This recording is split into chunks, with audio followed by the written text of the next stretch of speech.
What's going on, folks? Ted from Nerd Immersion here, and I'm back with another WizKids unboxing. This time we have the Orc Warband. We went over the Kobold Warband in the last one, and while I was not too pleased with the paint jobs, I actually went back and looked at some of my older Kobold minis, and even the older Goblin minis too, and I feel like it being a small mini is no excuse, as they were able to get some decent quality on those.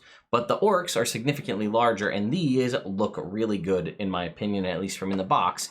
So these are set to launch again in these are August of 2021. These are set to launch for the same retail price of $44.99, and you are getting 2, 4, 6, 8 minis again. This is the same price as the kobolds, and that kind of rubs me the wrong way because you're getting a lot more mini, if you will, because they're bigger, and it's going to run you the same price for the same amount of minis. And you have some unique ones in here I like as well, right? So you've got an Orc, an Orog, a Claw of Luthic, an Eye of Grunch, a Blade of Ilnaval, a Nurtured one of Yurtrus, a Red Fang of Shargas, I don't know, and an Orc Warchief. So they all are pretty sweet and unique looking, and they're not just your standard orcs. So let's bring this in close and take a look. Up first, we have our Eye of Grunch, which, as you can see, significant improvements on the detail on this guy. Take a look at that. You can see his patched eye, the kind of bone necklace there. Detail, look at the detail on the board shield there. The kind of animal skin cape. This is significantly higher quality. This is what I've come to expect from WizKids in the recent years. Next up here is the Blade of Ilnaval.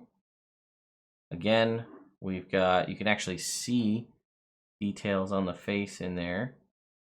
And we've got, some lighter colors here, but not too bad. We've got our big sword, our big blade. Should we zoom back out? You can get a slightly better look at there. And then again, we've got metallic scale armor there. Our spear on the back, our kind of cut up and banged up shield that we have. Very nice. Here is just the standard orc. This one, I feel like the colors on the back seem to blend to the hair a little bit. The hair kind of leaves a little bit to desired, and again, the bent like weapons and stuff, those can be straightened out with hot water or a hair dryer. Also a little bit of a chunkier orc here, which I feel like they're usually pretty muscle bound, so it's nice to see some variety in the different kinds of orcs we have here. I'd say from what I can see, this is the weakest showing of all of them, and it's actually pretty solid overall. I can even make out pretty distinctly the tusks on the lower lip. This is our Orog. Doesn't really look too much larger. So this is, I think, an orc and an ogre have a baby. It makes an Orog. The back of the neck looks a little weird to me. Like, it kind of looks like right where it meets the cape. Like maybe the cape should have come up a little bit higher. But all in all, we can make out the nice big tusks. It looks like there might be a scar coming down across that eye. We've got nice metallic detailing on the bracers and the pauldrons, as well as the axe. Very nice. This is our Claw of Luthic here, which we can see is a kind of more Uruk-hai-ish style orc. We have our white face paint there. We have our sharpened hand claws, which is what we use to do our attacks. The hair seems a little kind of funky to me. And there's a pretty solid looking mold line where the hair meets it, and even the head, the whole head has a weird mold line there, a little flashing. Although you probably could trim that off if you're careful with an X-Acto knife. But even still, I do think there's some at least more nice kind of texturing and layering of the colors there. This is our Orc Red Fang of Shargas. This guy, he's had, although it does look like if those white dots are his eyes, it looks like they should be set back a little bit further underneath those eyebrows. But, we can see there's detail on the abs. We can see the vest. The sword has some nice kind of notch cut out of it and detailing there to kind of give it dimension.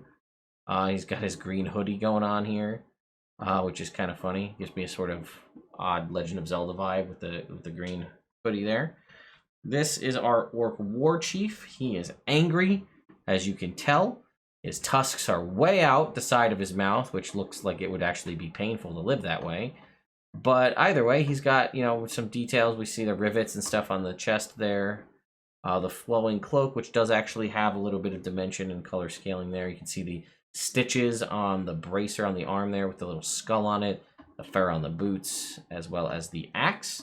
And then lastly is the, what is this one called? The Orc Nurtured One of Your Trust, which is sort of like the, mind you, of the sort of boomer from Left 4 Dead here, the bulbous, diseased creature. But this one is probably, honestly, might be my favorite of this, because I think this one has the best showing. We can see the little arm wraps and like the little kind of diaper thing he's got going on. But just like the little pustules and the green skin and stuff, it stands out well. I mean, there's even some shine on the face there. I think this one definitely takes it for me as my absolute favorite overall. But like I said, if you were to compare these guys to what we saw with the kobolds, and if you remember back to when I did the goblins, I think the goblins were really solid. I think the kobolds were kind of a weaker showing, and I think that these guys significantly better. So there we get a good look at all of our different orcs here from the Orc Warband, coming from WizKids in August 2021.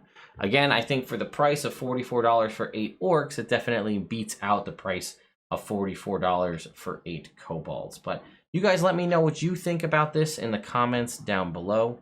Thank you once again to WizKids and team for sending these over to me for review purposes. I will see you all next time.